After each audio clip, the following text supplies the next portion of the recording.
നമസ്കാരം, ഞാൻ Vrinda Arun. Chemmanur international jewellers Kaumudi ഹെഡ്ലൈൻസിലേക്ക് സ്വാഗതം. Presented by NCDC.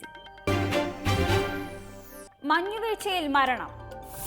ജമ്മു കശ്മീരിലുണ്ടായ ശക്തമായ ഹിമപാതത്തിൽ 5 സൈനികർ മരിച്ചതായി റിപ്പോർട്ട്. മഞ്ഞുടിച്ചിലിൽ 8 സൈനികരെ കാണാതായെന്നും വിവരം. അപകടമുണ്ടായത് ഗന്ദർബാൽ ജില്ലയിലെ സോനാമാർഗ് സൈനിക ക്യാമ്പിന് സമീപം. രക്ഷാപ്രവർത്തനം തുടരുന്നതായി സൈനിക വൃത്തങ്ങൾ. മഞ്ഞുവീഴ്ചയെ തുടർന്ന് ശ്രീനഗർ എയർപോർട്ടിൽ നിന്നുള്ള വിമാനങ്ങൾ റദ്ദു ചെയ്തതായി വിശദീകരണം. കശ്മീർ താഴ്വരയിൽ ശക്തമായ മഞ്ഞുവീഴ്ചയ്ക്ക് സാധ്യതയുണ്ടെന്നും മുന്നറിയിപ്പ്.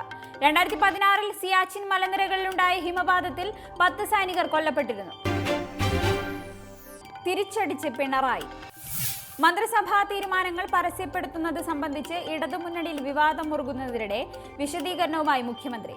വിവരാവകാശ നിയമത്തിൽ വെള്ളം ചേർത്തിട്ടില്ല. പുറത്തുവന്നത് വസ്തുതാവിരുദ്ധമായ കാര്യങ്ങൾ. മുൻ സർക്കാരിന്റെ നയങ്ങൾ ഇപ്പോഴും പിന്തുടരുന്നുവെന്ന് പ്രചരിപ്പിക്കാൻ ശ്രമം നടക്കുന്നതായും പിണറായി. വിവരാവകാശ ദിനത്തിലെ തന്റെ പ്രസംഗത്തെ തെറ്റായി വ്യാഖ്യാനിച്ചു. സർക്കാരിന്റെ താൽപര്യം കാര്യങ്ങൾ ശുഭകരമായും സുതാര്യമായും നടക്കണമെന്ന്. പ്രസംഗത്തിൽ കേന്ദ്രമന്ത്രിസഭാ നയങ്ങൾ ഓർമ്മിപ്പിക്കുകയാണ് ഉണ്ടായതെന്നും പിണറായി. വിശദീകരണം. പാർട്ടിയുടെ പ്രഖ്യാപിത നയങ്ങളിൽ വെള്ളം ചേർക്കാൻ CPM ശ്രമിക്കുന്നുവെന്ന കാനം രാജേന്ദ്രന്റെ പ്രസ്താവനയ്ക്ക് മറുപടിയായി. മന്ത്രിസഭാ തീരുമാനങ്ങൾ ജനങ്ങളിൽ എത്തിക്കാൻ ഫലപ്രദമായ ബദൽ സംവിധാനങ്ങളില്ലാത്ത സാഹചര്യത്തിൽ അത് ഭരണ നടപടികളുടെ സുതാര്യതയെ ചോദ്യം ചെയ്യുമെന്ന് CPI സംസ്ഥാന സെക്രട്ടറി. പ്രതിഷേധത്തിന് പിന്തുണയേറുന്നു. തിരുവനന്തപുരം ലോ അക്കാദമി പ്രിൻസിപ്പലിന്റെ രാജി ആവശ്യപ്പെട്ടുള്ള സമരം ശക്തിപ്പെടുത്തി വിദ്യാർത്ഥി സംഘടനകൾ. പ്രതിഷേധക്കാർക്ക് പിന്തുണ അറിയിച്ച് സമരപന്തൽ സന്ദർശിച്ച് VS അച്യുതാനന്ദൻ. വിദ്യാർത്ഥികളുടെ ആവശ്യം തികച്ചും ന്യായമെന്ന് VS. അനധികൃതമായി അക്കാദമി കൈവശം വെച്ചിരിക്കുന്ന സർക്കാർ ഭൂമി തിരിച്ചു പിടിക്കണമെന്ന് പ്രതികരണം. അതിനിടെ ലോ അക്കാദമിയിലെ വിദ്യാർത്ഥി സംഘടനകളുമായി സർക്കാരിന്റെ ഒത്തുതീർപ്പ് ചർച്ച ഇന്ന്. ആദ്യഘട്ടത്തിൽ വിദ്യാർത്ഥി പ്രതിനിധികളുമായി കൂടിക്കാഴ്ച നടത്തുന്ന വിദ്യാഭ്യാസ മന്ത്രി 2ാം ഘട്ടത്തിൽ മാനേജ്മെന്റുമായും ചർച്ച നടത്തും. ക്യാമ്പസിൽ സിൻഡിക്കേറ്റ് ഉപസമിതിയുടെ തെളിവെടുപ്പിനും തുടർച്ച. ലോ അക്കാദമിയുടെ പ്രവർത്തനങ്ങൾ ദുരൂഹമെന്ന് V മുരളീധരൻ. സ്വകാര്യ സ്ഥാപനത്തിന് എന്തിനാണ് സർക്കാർ ഗ്രാന്റ്? കോളേജ് ഗവൺമെന്റ് ഏറ്റെടുക്കണം. BJP മുൻ സംസ്ഥാന അധ്യക്ഷന്റെ പ്രതികരണം. ലോ കോളേജിന് മുന്നിൽ 48 മണിക്കൂർ ഉപവാസ സമരം ആരംഭിച്ചുകൊണ്ട്. സെൻകുമാർ സുപ്രീം കോടതിയിലേക്ക്. പോലീസ് മേധാവി സ്ഥാനത്തു നിന്ന് നീക്കിയതിനെതിരെ TP സെൻകുമാർ സമർപ്പിച്ച ഹർജി തള്ളി ഹൈക്കോടതി. സർക്കാർ നടപടി ഏകപക്ഷീയമാണെന്ന DGPയുടെ വാദം നേരത്തെ കേന്ദ്ര അഡ്മിനിസ്ട്രേറ്റീവ് ട്രൈബ്യൂണൽ തള്ളിയിരുന്നു.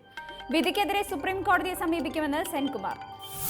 സംസ്ഥാന പോലീസ് മേധാവിയായിരിക്കെ സെൻകുമാറിനെ തൽസ്ഥാനത്തു നിന്ന് നീക്കിയത് പിണറായി സർക്കാർ അധികാരമേറ്റതിന് തൊട്ടു പിന്നാലെ. കേസിൽ ഹൈക്കോടതി നടപടി ഉദ്യോഗസ്ഥ തലത്തിൽ മാറ്റം വരുത്താൻ സർക്കാരിന് അവകാശമുണ്ടെന്ന വാദം അംഗീകരിച്ചുകൊണ്ട്. ഇനി ഇന്നത്തെ സ്വർണം വെള്ളി നിരക്കുകൾ.